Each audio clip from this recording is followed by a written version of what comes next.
E aí, pessoal, eu sou Saor Lucena e este é o podcast Vida Nova. E para conversar com a gente hoje está aqui o Franklin Ferreira. Franklin, seja muito bem-vindo, é um prazer ter você aqui com a gente. O prazer é todo meu, Saor. Deus os abençoe nesse bate-papo aqui. Amém, amém. Vai ser um prazer conversar com você. E para você que está chegando aqui pela primeira vez, o podcast Vida Nova procura conversar com pastores, com professores e teólogos em geral sobre os livros lançados pela editora Vida Nova e os temas importantes que são abordados por ele. E neste, que é o segundo episódio, nós vamos conversar aqui com o Franklin sobre pregação, já que falaremos do livro, o lançamento, Pregando Cristo em Toda Escritura, do Edmund Clooney. E você aí pode escolher em qual plataforma quer nos ouvir. Você já está ouvindo em uma das que você gosta, mas para você saber, você pode escutar em qualquer uma das principais plataformas de podcast e também no YouTube. Então fique à vontade, escolha aí o que você prefere e nos acompanhe nessa conversa sobre pregação. E agora, pessoal, entrando de vez na nossa conversa sobre o tema pregação, em cima do livro Pregando Cristo em Toda a Escritura, deixe-me apenas falar um pouco do livro e, na verdade, eu quero passar para o Franklin também conversar com a gente sobre ele. Então, o livro aqui, você que está indo no YouTube consegue ver um pouquinho, ele é um livro tamanho 14 por 21, tamanho padrão, folhinhas amarelas, do jeito que a gente gosta, né, de pólen. É um livro que tem notas de rodapé, eu prefiro do que notas de fim, mas que não tem muitas, porque o objetivo do autor não é aqui ser enciclopédico ou fazer algo muito acadêmico sobre pregação. Ele quer nos ensinar a respeito do tema, mas ele quer realmente pastorear o nosso coração ao falar sobre ele. Então você tem notas de rodapé, mas não tantas. E além disso, você tem ao fim um índice de passagens bíblicas para você achar quais passagens foram citadas e também um índice remissivo. Então é um livrinho super completo aí de suas 206 páginas que fala muito sobre pregação. Mas Franklin, justamente nos ajude aí apresentando um pouco mais sobre esse autor, que é o Edmund Clooney, sobre o livro. Quem é que é esse autor? O que é que você pode resumir aí sobre esse livro? Qual é o valor dele para nós? Então, é um prazer estar nesse bate-papo com você aqui. Nós estamos abordando esse livro do Edmund Clooney, Pregando Cristo em Toda a Escritura, já foi mostrado. O Edmund Clooney foi professor de teologia prática no Westminster, no Seminário Teológico Westminster, na Filadélfia, e ele foi também presidente desse seminário. É um seminário que tem uma história bastante interessante. Ele surgiu aí... Ele foi presidente? Oi? Ele foi presidente do seminário? Eu não sabia disso. Presidente do Westminster, que legal. Que surgiu do Princeton, né? Nossa! Os professores ortodoxos ali que restavam no Seminário Teológico de Princeton, em Nova Jersey, eles se retiraram, né, e fundaram o Westminster em Filadélfia. Né? E o Edmund Clooney foi professor de teologia prática e também o reitor desse seminário. Né? Ele foi 16 anos reitor do Seminário Westminster. Ele é um autor pouco conhecido do Brasil, mas ele já tem publicado bastante material em língua inglesa.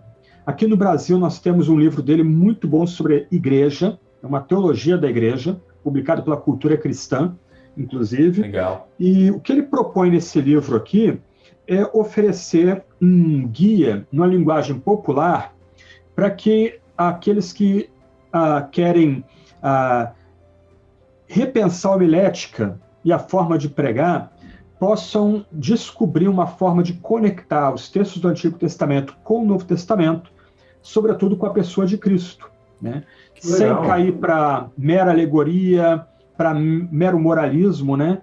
Mas tentando mostrar como Cristo, né? Cristo fala isso em Lucas 24, né? Como Cristo de fato está presente na lei, nos livros históricos e nos livros de sabedoria, né? Também nos livros proféticos.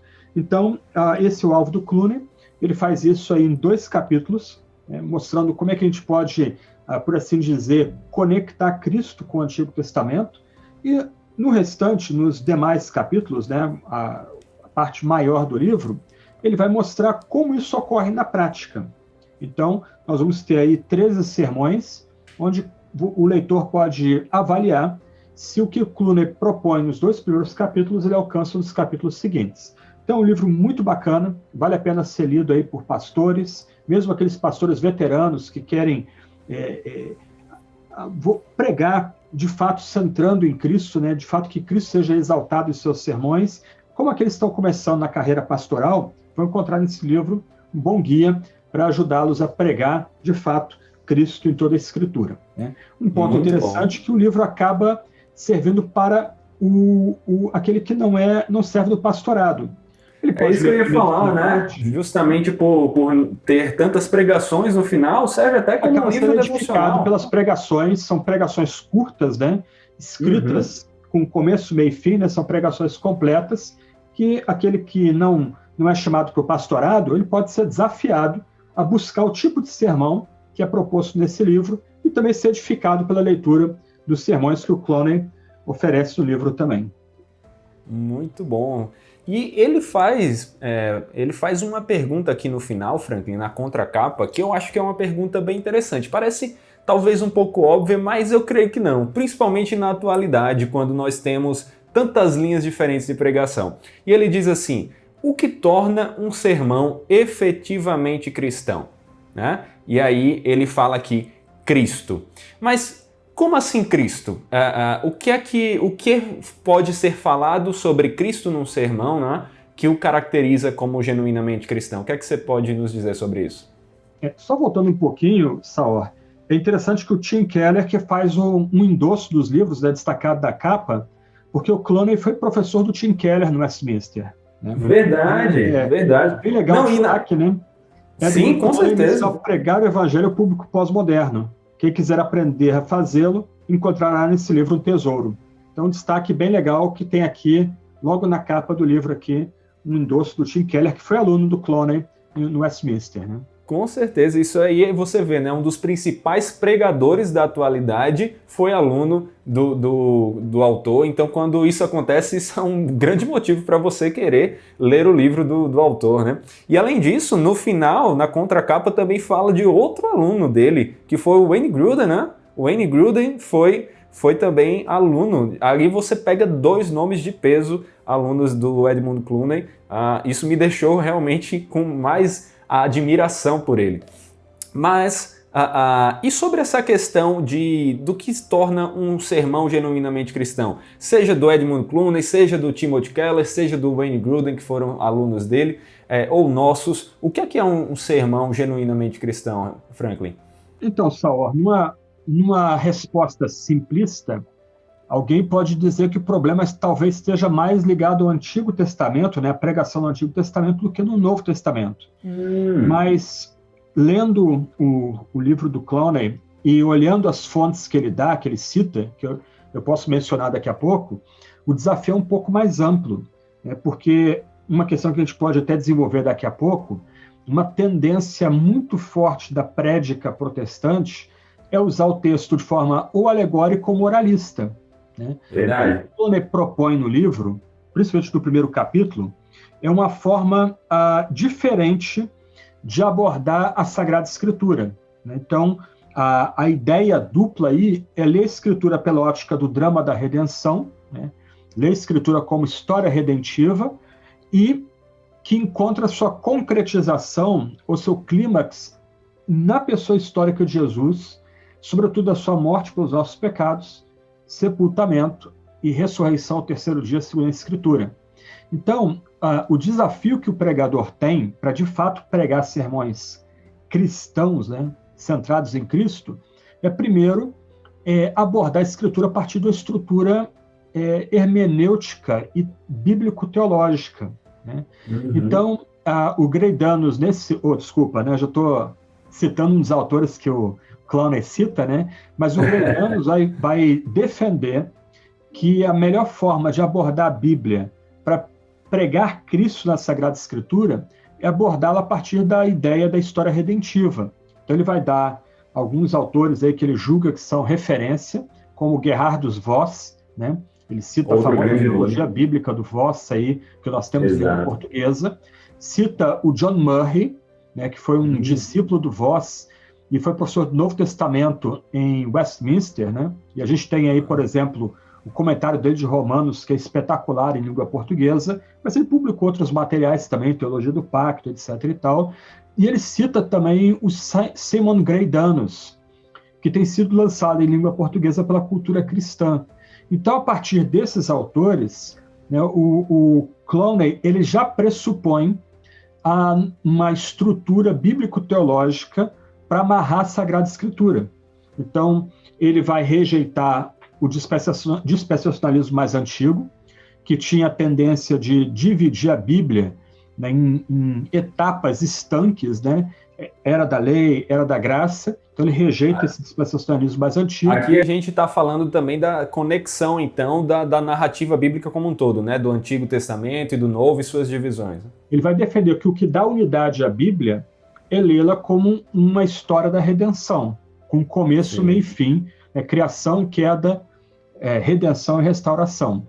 Então, história da redenção é justamente essa estrutura aí que a gente fala muitas vezes, né? De criação, queda, redenção. Essas três, e aí, como alguns colocam, a consumação. Seria isso? Que muitas vezes a gente vê citado, mas talvez as pessoas estejam desacostumadas em associar o termo drama da redenção a isso. Exatamente. A ideia é que toda a Sagrada Escritura é uma grande narrativa, né? E essa grande narrativa, Gênesis 1 e 2, criação, Gênesis 3 até Apocalipse 19, queda e redenção, Apocalipse 20 a 22, nós temos aí a restauração de todas as coisas. E o que é registrado na Bíblia não são histórias anedóticas, né? Mas são as intervenções redentivas de Deus que vão dar essa unidade para as grandes histórias bíblicas, e a gente pode pensar nelas aqui, elas vão sendo reveladas num crescendo, que vão atingir seu clímax, os eventos da Páscoa em Jesus Cristo.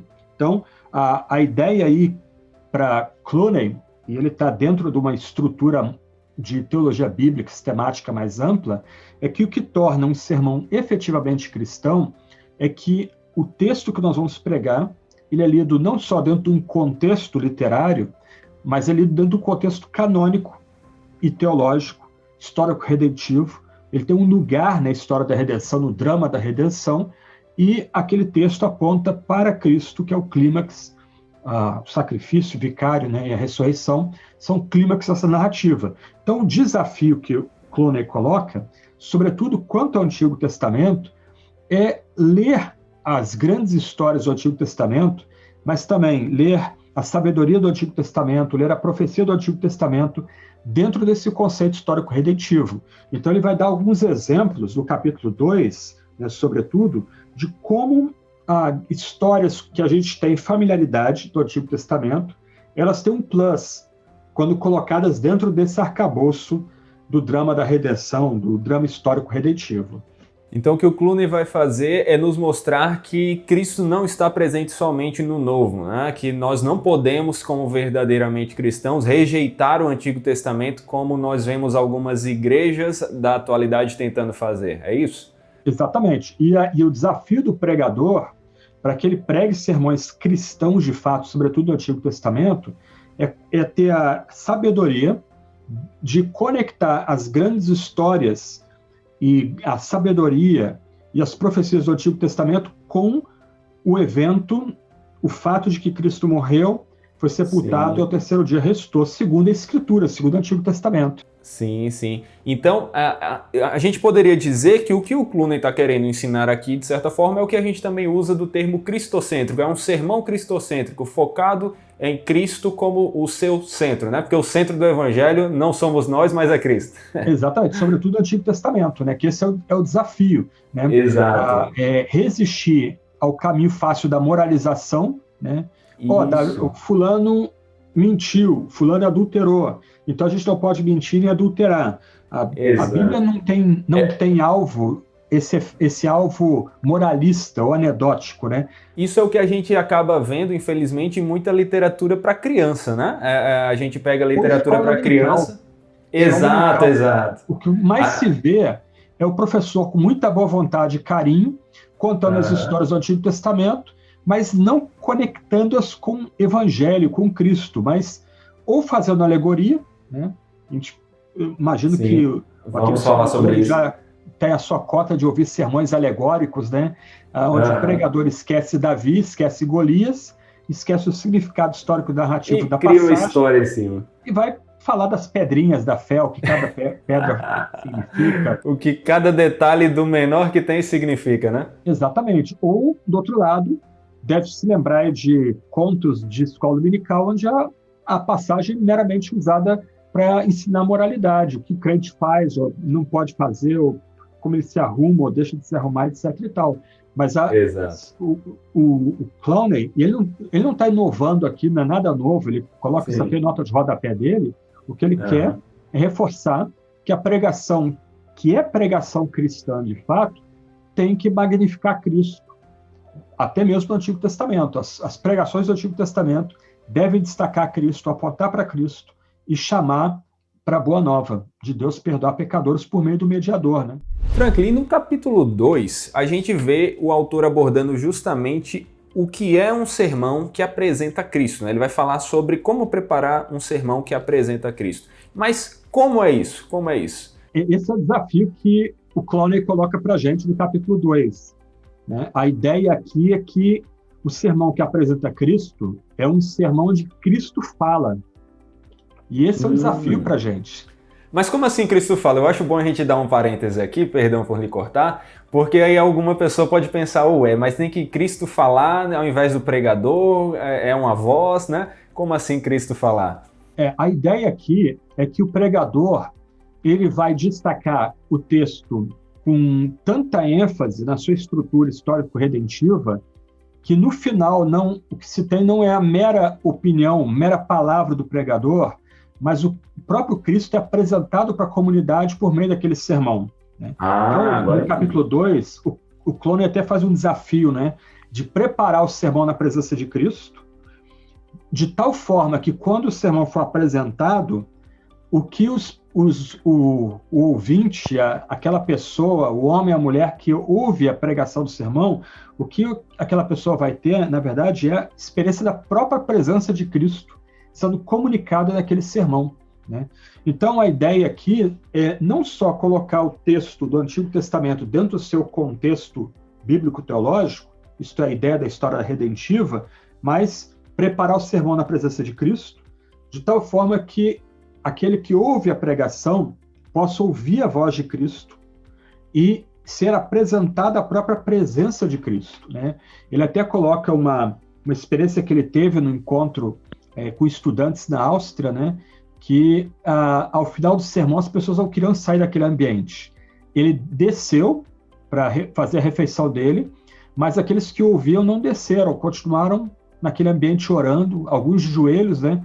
Porque eles sabiam que eles estavam na presença de Cristo, eles experimentaram a própria presença de Cristo, comunicada por meio de um sermão que foi preparado na presença de Cristo e por meio do qual o próprio Cristo falou àquela comunidade, né?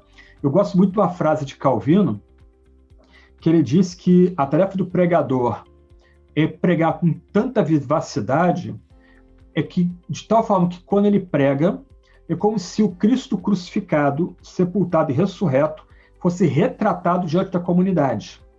E aí Calvino continua, né? Se o pregador conseguir fazer isso, aquela comunidade não precisa mais de vitrais, não precisa mais de estátuas, Cristo de fato vai ser apresentado para aquela comunidade. Então, o Clowney coloca esse desafio para a gente, né? De verdadeiro desafio. Pregar apresentando Cristo no Antigo Testamento, de tal forma que o sermão não só tenha sido preparado à presença de Cristo, mas as pessoas sejam de fato confrontadas com a presença bendita do Salvador naquele sermão. Glória a Deus, glória a Deus. É um verdadeiro desafio, realmente. E quando a gente fala dessa preparação de sermão, a gente pensa também em como o sermão está feito. A minha pergunta para você nesse caso é: um sermão que tem como alvo apresentar Cristo, ele tem a sua estrutura influenciada por isso? Existe uma estrutura relacionada a esse objetivo? Um ponto, Saor, é que a gente está sempre aprendendo uma coisa nova, né? Então eu achei bem legal aí no capítulo 2, na página 51, quando ele começa a falar a estrutura do sermão. A gente geralmente aprende, né? Eu aprendi no seminário assim, e assim que eu tenho procedido, né? Você faz a estrutura do sermão e, como Calvino, né, você pode concentrar todas as aplicações no final ou ir aplicando na medida que você desenvolve o sermão. Sim. Aqui ele propõe uma outra forma de estruturar o sermão, né? Se Cristo é apresentado em todo o sermão, nós vamos ouvir durante o sermão não só a comunicação da pessoa de Cristo, mas a comunicação também das demandas e bênçãos e ministrações do próprio Cristo. Então, ao colocar, ele fala aqui, né, da glória celestial de Cristo no centro do sermão, essa divisão entre explicação e aplicação, ela é modificada, na medida que, agora que Cristo é oferecido, as consolações de Cristo estão presentes em todo o sermão, as exortações e demandas de Cristo estão presentes em todo o sermão, o perdão de Cristo é presente em todo o sermão, não apenas ao fim da sessão ou ao fim do sermão, como a grande recapitulação, né? A gente às vezes aprende no seminário, olha, quando você for terminar o sermão, faz um resumão para enfatizar a ideia central do texto e termina com aplicações pertinentes. Às vezes fica até cansativo. O membro da igreja está ouvindo 30 minutos de análise, 40 minutos de análise, aí no final, 7, 10 minutos de conclusão com aplicação, né? E aí o membro da igreja fica, mas, puxa, ou ele perde o fio da meada no meio do sermão, né? Justamente. Tá bonito o texto, mas o que ele tem a ver com o meu medo, o meu drama, a necessidade que eu tenho de perdão, de direção, né? Então, achei bem legal essa noção que ele coloca no livro aqui no capítulo 2, de comunicar, como que a comunicação de Cristo muda o foco da estrutura da mensagem, inclusive da forma de organizar a apresentação do sermão, né? Muito legal, e principalmente, justamente como você destacou, o foco entre aplicação e exposição. Eu acho muito legal isso de tentar aplicar mais durante o sermão, justamente porque eu vejo algumas pessoas com dificuldade quando as aplicações vêm só no final, elas relacionarem o que foi exposto a cada aplicação. Essa aplicação ela surgiu daquela parte da exposição. Verdade. E uma tentação, às vezes, do pregador é destacar aplicações que não têm conexão direta com a mensagem que está sendo exposta, né? E aí aumenta esse hiato que você coloca, né? Mas eu achei bem legal também nesse capítulo, né? A partir da página 52 até a página 57, quando ele mostra como essa ênfase na presença de Cristo ajuda na estrutura do sermão. Então ele vai mostrar, ele faz uma mini recontagem do Antigo Testamento, mostrando como Cristo está presente em cada dobra da história da redenção. E fica evidente por esse recontar do Antigo Testamento aí em 4 páginas praticamente, né, como praticamente em cada linha há aplicações práticas para a nossa vida a partir da própria ênfase na pessoa de Cristo, na presença de Cristo, né?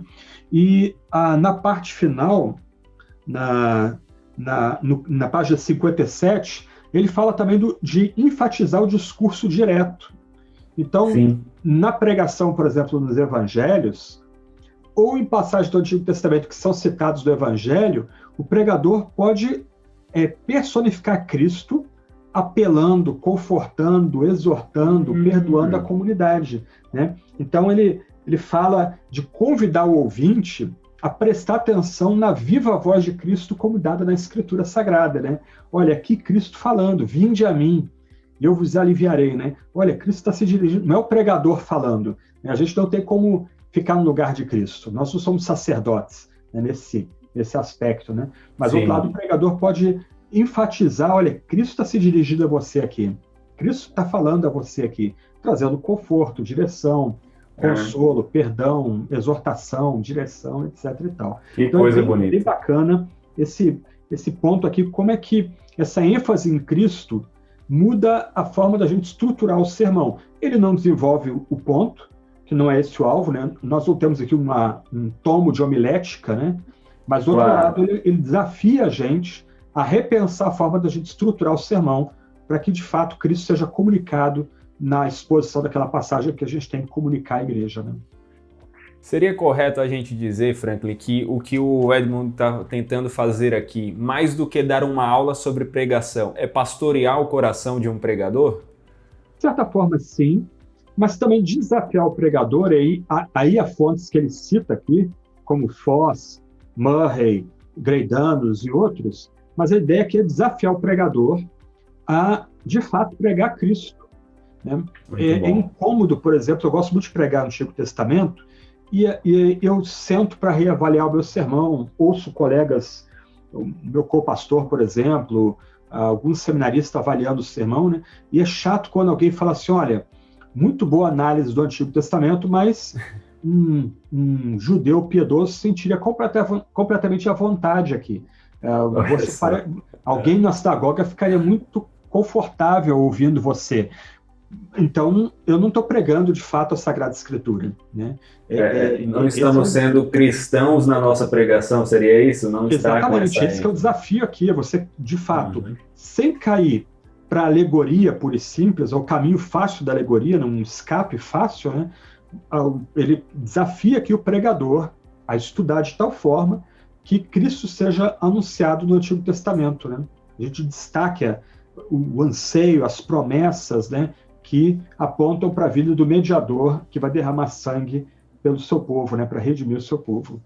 Franklin, no primeiro capítulo, quando o autor está falando sobre esse ponto, que é uma ênfase grande, né, de Cristo em toda a Escritura, e ele vai falar na página 20 ali sobre simbolismo e tipologia, ele diz que a história da aliança que leva a Cristo também antecipa Cristo em seu simbolismo. E aí ele vai falar, né? O simbolismo hoje tem má fama na exegese reformada. E ele vai dar alguns exemplos, conversar sobre isso. Durante esse capítulo, ele fala sobre simbolismo, ele fala sobre tipologia, mas essas não são palavras do nosso cotidiano, ou pelo menos não interpretadas como ele apresenta aqui. Então, eu tenho duas perguntas. Eu quero começar com essa primeira, que é: quando a gente fala de ver Cristo no Antigo Testamento, a gente está falando de achá-lo em cada versículo, em cada palavra, ou tem mais a ver com isso que ele diz aqui de simbolismo, algo assim? Saul, a sua pergunta agora fica um pouco mais provocadora e difícil. Né? A partir da primeira questão que você levanta, a gente precisa lembrar que a Bíblia não foi originalmente escrita dividida em versículos e capítulos. Verdade. Ponto. Né? O grande desafio para nós aqui não é ficar procurando Cristo em cada versículo, como a gente tem hoje dentro do Antigo Testamento, ou cada detalhe, por menor que seja do Antigo Testamento, né? Porque senão a gente está retroagindo a uma alegoria conectada a Orígenes, que até o Clooney fala no livro dele, né? Ou até uma forçação de barra. A ideia aqui que o Clooney coloca para a gente, que eu acho bem bacana, é buscar, primeiro, as conexões que são mais claras. Ele vai gastar um tempo aqui, né? Logo no primeiro capítulo, no começo do primeiro capítulo, na página 9, destacando Cristo como Senhor. E ele vai gastar um bom tempo aí mostrando como autores do Novo Testamento, como Paulo, o autor de Hebreus, liam a citação de Senhor no Antigo Testamento grego, que é Yahvé, como uma antecipação da vida do Salvador, da vida de Jesus. Né? Então, o ponto aqui é a gente se concentrar nesses links diretos que o Novo Testamento já faz. Né? A gente pode considerar, inclusive, o Novo Testamento como um tipo de comentário inspirado do Antigo Testamento. Né? Que legal! Do outro lado, né, os autores estão, Mateus, Paulo, Hebreus, eles estão comentando o Antigo Testamento, interagindo com o Antigo Testamento. Então, eu acho bem legal, eu achei bem bacana aqui, né, as primeiras páginas, aí o autor trata disso até a página 9 a 17, mostrando como os autores do Novo Testamento liam, né, se a Septuaginta trazia lá Kyrios, né, ali não é Adonai, é Yahvé, né, e ele vai mostrando verso a verso isso aqui, né, e aí Paulo vai conectar, olha, Yahvé é Jesus, é o Deus que se faz homem, é o Deus que se tabernaculou entre nós, né? Então, isso é um ponto, né? Do outro lado, a gente pode apontar Cristo no Antigo Testamento e pregar Cristo no Antigo Testamento em textos que apontem para a dependência da figura messiânica, para a necessidade de um mediador de sangue selar o pacto, né? E aí volta o interesse do autor em destacar a teologia bíblica. Agora ele já trouxe no capítulo 2 a ideia de história redentiva, E aqui no capítulo 1 ele trata a ideia do pacto, né, da aliança graciosa, monergística, que Deus estabelece com um povo seu, um povo peculiar, o povo eleito. E no centro do pacto está a necessidade de um mediador. Né? O pacto é selado com sangue, com o derramamento de sangue.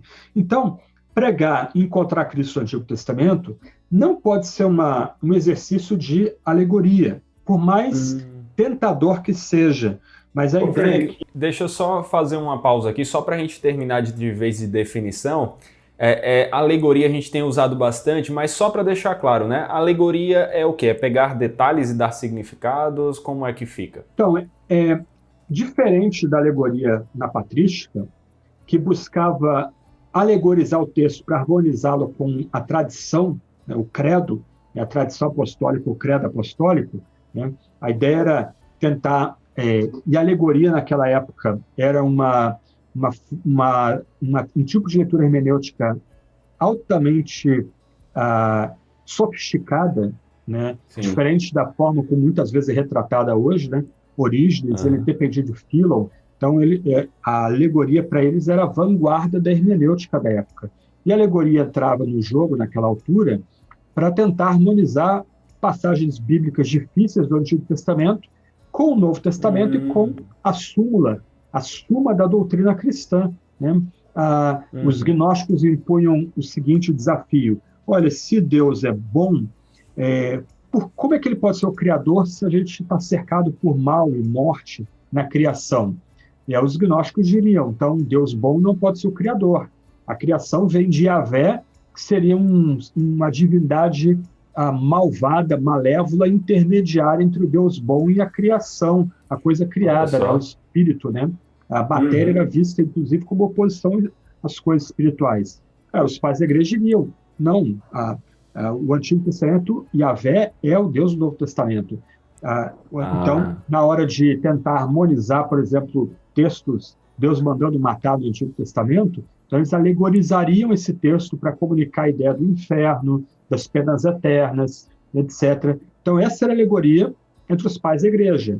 Era a mais fina ferramenta da hermenêutica para tentar mostrar que há uma unidade, há uma harmonia em toda a Sagrada Escritura entre o Antigo e o Novo Testamento. No contexto atual, usa-se a atribuição de significados ocultos ao texto, muitas vezes uma forma de demonstrar uma criatividade. Olha, eu estou pregando algo que ninguém nunca pregou na história da igreja. E muitas vezes essa criatividade está atrelada a heresias, né? Como a pregação da prosperidade, entre outras. Né? Então, a ideia de pegar as pedras da fé, no caso de Davi e Golias. Né?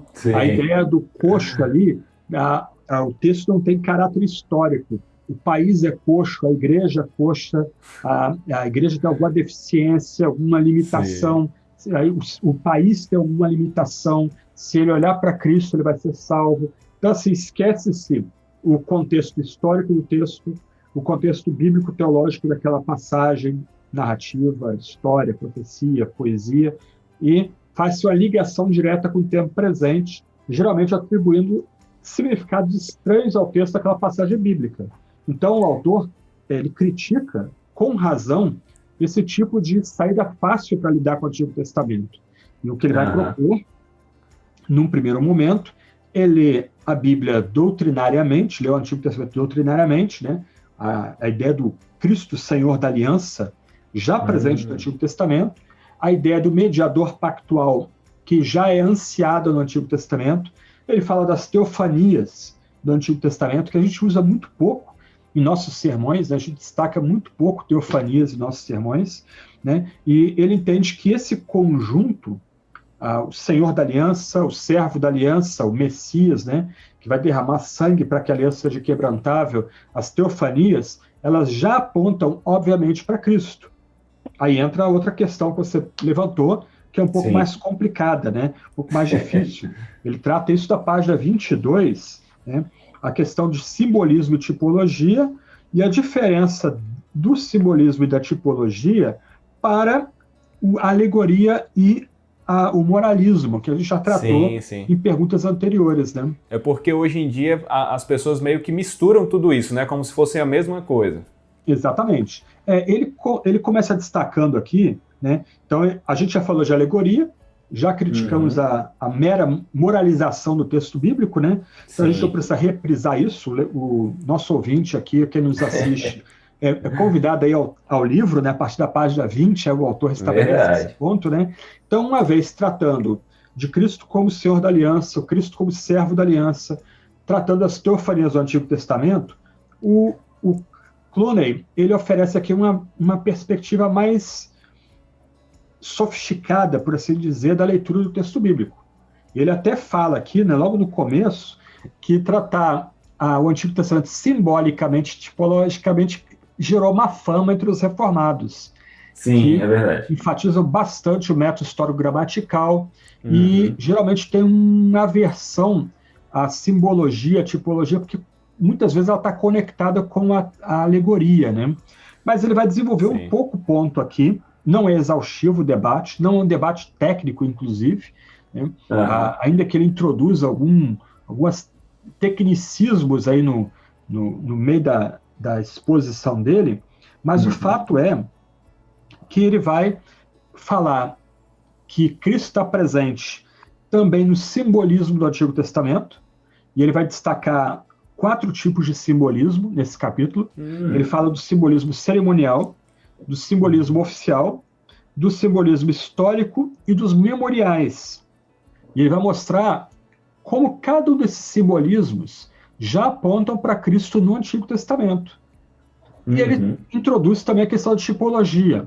E é interessante, Saor, quando eu aprendi hermenêutica, há quase 30 anos atrás, foi em 1992, né, algo que foi bem enfatizado para a gente é que a tipologia é uma ferramenta legítima de ler o Antigo Testamento. Mas aí algo que também era enfatizado era o seguinte, olha, você só busca o tipo e antítipo no Antigo Testamento se houver um claro vínculo com o Novo Testamento. Então, quando eu aprendi hermenêutica, então não se fechava a porta para a tipologia, mas também impunha-se alguns limites para a tipologia para a gente não descambar para alegoria pura e simples, né?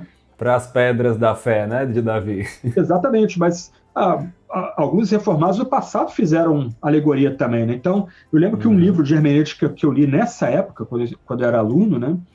Fui aluno na graduação de teologia, ele citava negativamente, nesse caso, algum puritano que pregou no livro de Levítico e pregando sobre o tabernáculo, notou mais de 600 exemplos de Cristo presente no tabernáculo, né? O menor detalhe do tabernáculo ele conectava com o nosso Salvador.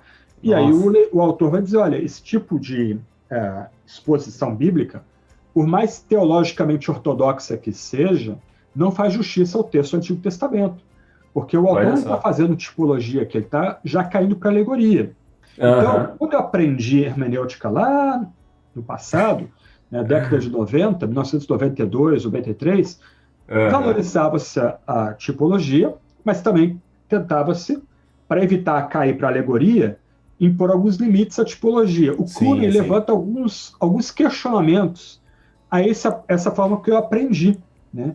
Ele não cita aqui diretamente, mas um autor que foi lançado pela editora Fiel, foi lançado pela Vida Nova também, pela Shed, que trabalha bastante a tipologia, é o Graham Goldsworthy, né? Ele é professor na Austrália e os livros dele são muito ricos em teologia bíblica.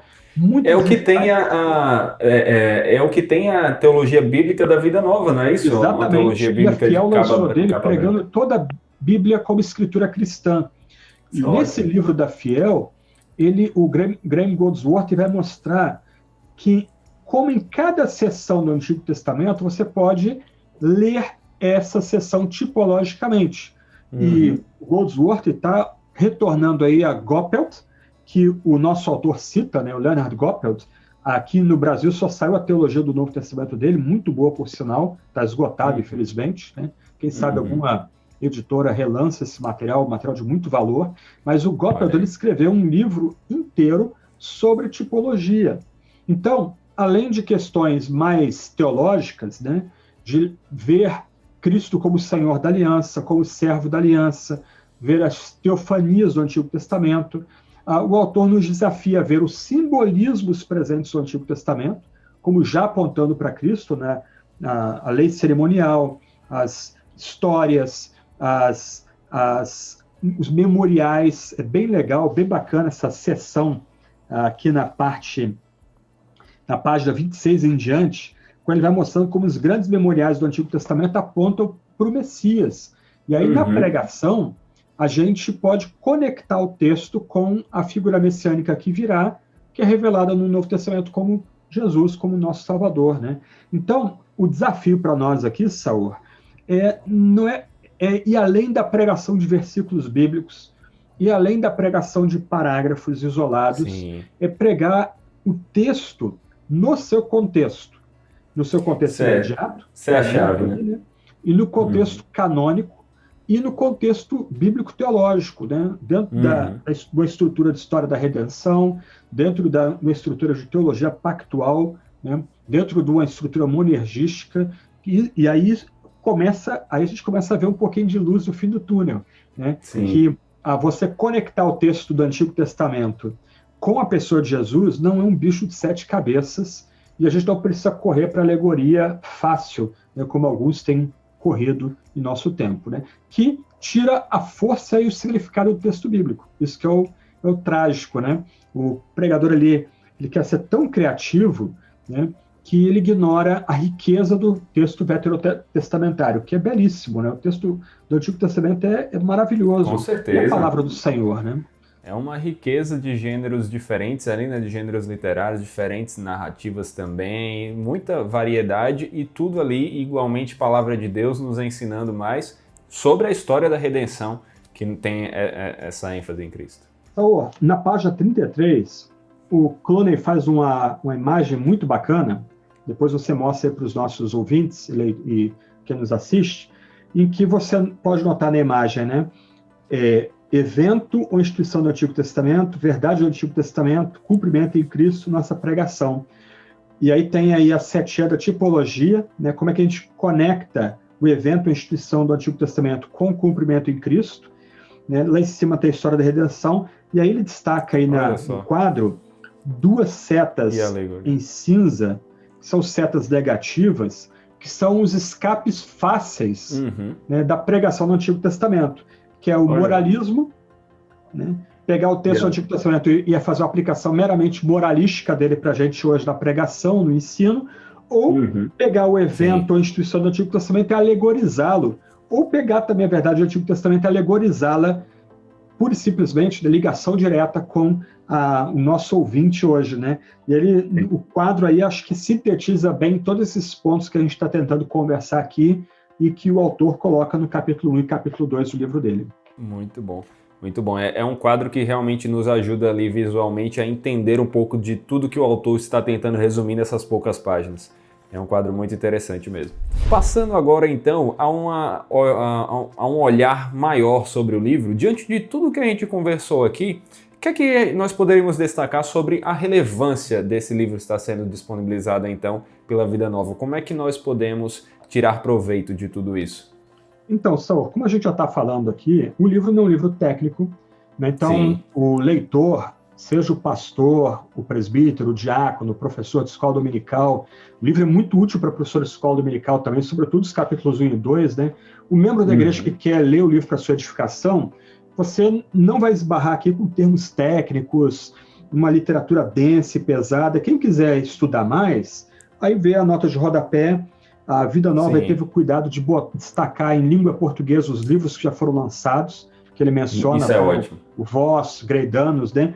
Mas, assim, o livro é bonito nesse sentido de instilar nos pregadores o gosto para pregar Cristo, de fato, no Antigo Testamento. E aí, do capítulo 3 em diante, o que o leitor vai descobrir aqui são vários sermões, 13 sermões no total, em que o leitor pode ler esses sermões como um modelo, para ele aprender a conectar o texto antigo com Cristo, ou o leitor pode ler esses capítulos como devocionais. Como eu disse, são sermões, mas geralmente sermões pequenos, Alguns Sim, sim. sermões aí com 10 páginas, outros com 4 páginas, Eu outros tô com vendo, são 2 bem curtinhos mesmo. são curtos, tem sermões bem curtos, alguns Uhum. focando um versículo, outros focando mais versículos, alguns focando uma história inteira. Então, o leitor pode continuar sua leitura, né, para ver se como é que o método do autor, né, o desafio posto, funciona na prática, e o leitor pode continuar a leitura para ser desafiado a, de fato, encontrar Cristo. E aqui você tem Gênesis, Êxodo, Josué, 2 Samuel, Salmos, né? Tem evangelhos. Então, o leitor pode continuar a sua leitura para ser desafiado pelo que ele está lendo no restante do livro do Clowney, né? Nos sermões. Né? E o sermão fica como um desafio para a gente. Olha, você está vendo na prática como o sermão inteiro pode comunicar Cristo, não apenas na parte final, um apêndice ali, né, do sermão, Sim. né, mas de fato como o sermão pode conectar Cristo. Com certeza. Então é um livraço, porque é como você falou, né? Principalmente ao somar com esses sermões aí no final, ele alcança tanto o pregador, mas também é um livro aí que pessoas que querem ouvir boas pregações também podem usar para um devocional, para alimentar a vida. E o pregador também deve ouvir não só como um modelo, mas como uma maneira de se alimentar. É um livro muito bom que nós temos aí lançado pela editora Vida Nova. Então, você que está nos ouvindo, nos assistindo, procure já adquirir seu livro. Você, se estiver no YouTube, já tem um link aqui na descrição. Se estiver nas plataformas de podcast, é só pesquisar na internet, no site da Vida Nova, que você já encontra esse livro Pregando Cristo em Toda a Escritura, do Edmund Clowney, para adquirir. Franklin, foi um prazer imenso conversar com você, eu aprendi muito, tenho certeza que nossos ouvintes também aprenderam, e obrigado pela sua presença conosco.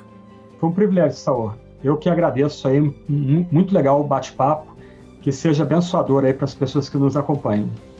Amém. Deus continue abençoando aí seu ministério, sua vida, sua família também, meu irmão. E você aí... Amém, amém. E você aí que está nos ouvindo, então a gente termina aqui mais um episódio do podcast Vida Nova. Esse, como eu falei, é o segundo. Assista aí o primeiro também, se você ainda não assistiu, com o Jonas Madureira. E você que quer assistir cada vez mais, ouvir mais podcasts aqui da Vida Nova, então se inscreva nos nossos canais, se inscreva, assine aí o podcast para você ficar atento quando o novo episódio sair. Além disso, nos siga também nas nossas redes sociais e aí você não vai perder nenhum aviso. É isso aí, pessoal. Valeu pela presença, até a próxima e valeu!